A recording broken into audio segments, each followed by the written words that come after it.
mencoba memberikan komentar serta saran terhadap hasil kerja dari kelompok 7. Pertama-tama, kami ingin mengucapkan terima kasih kepada Ibu Mega Asrizona selaku dosen pengampu perilaku organisasional.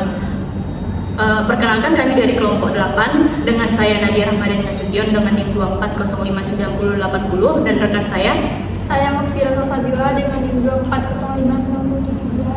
Saya Nadia Fitriani dengan NIM 24059237. Saya Dinda Yuliana Fitri dengan NIM 24059103. Sesuai laporan dari kelompok 7, menurut analisis kami, laporan ini sendiri sudah berhasil menunjukkan perbandingan antara dinamika kelompok formal yaitu OSIS dan informal yaitu pencaksilat dengan cukup jelas. Penjelasan mengenai tahapan pembentukan kelompok, peran serta tantangan yang dihadapi di masing-masing kelompok juga mudah dipahami. Selain itu, analisis tentang struktur, desain dan budaya organisasi dari PT Paragon Teknologi dan Innovation juga sudah cukup mendalam. Tetapi laporan ini mungkin masih bisa ditambah dengan memasukkan lebih banyak pengalaman nyata dari anggota kelompok itu sendiri atau karyawan Paragon.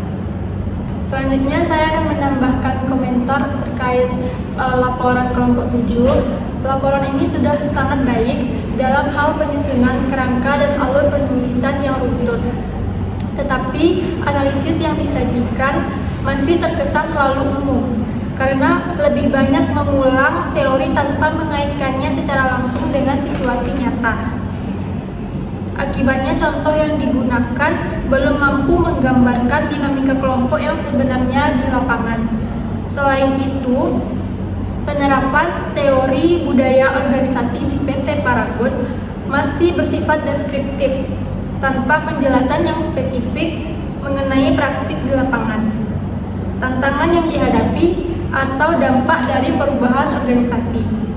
Dan juga saran yang diberikan masih bersifat umum dan belum menawarkan solusi yang konkret berdasarkan pada hasil temuan dalam laporan. Tambahan komentar juga, terdapat pula beberapa kesalahan penulisan yang perlu diperhatikan dalam laporan ini. Di antaranya pada halaman 4 dan juga 8 yang jika diperbaiki akan semakin mendukung penyampaian analisis secara lebih jelas. Baik, saya juga akan memberikan sedikit komentar pada bagian daftar isi yang sedikit kurang rapi pada bagian tertentu, seperti pada bab 2 pembahasan, poin pertama 2.1 menggunakan penomoran berjenjang 2.1.1. Sedangkan poin kedua 2.2 menggunakan penomoran huruf A, B, dan C. Selain itu, jarak penulisan pada bagian 2.2 terlalu lebar dan tidak sejajar dengan poin lainnya. Hal ini perlu disesuaikan agar tampilan daftar isi lebih rapi dan enak dibaca. Dan terakhir pada bagian pembahasan juga terdapat kesalahan penomoran.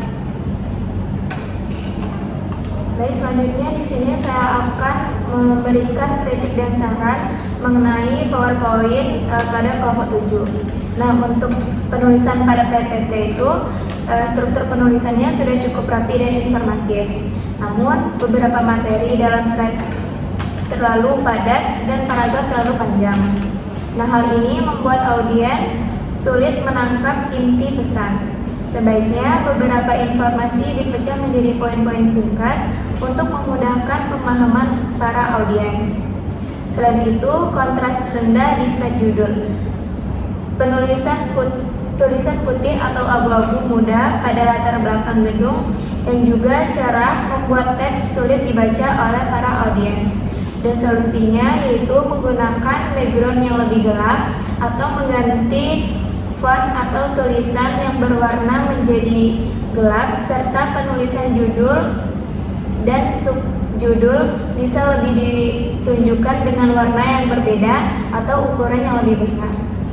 Selanjutnya saya akan memberikan komentar serta saran pada video presentasi dari kelompok 7. Sebelumnya, penjelasan materi yang disampaikan dalam video presentasi sudah cukup baik dan mudah dipahami. Namun selama penyampaian materi, beberapa orang terlalu fokus pada pembacaan teks sehingga kurang memberikan variasi atau penekanan visual yang dapat membantu pemahaman lebih mendalam. Selanjutnya, pada menit-menit terakhir video, hanya menampilkan gambar saja, sementara suara terus berjalan. Hal ini membuat penyampaian terkesan monoton dan kurang menarik. Terakhir, kami ingin memberikan apresiasi terhadap kelompok 7 yang telah menyelesaikan tugas dari perilaku organisasi. Semoga komentar serta saran kami dapat menjadi bahan evaluasi untuk perbaikan ke depannya. Sekian dari kami. Wassalamualaikum warahmatullahi wabarakatuh.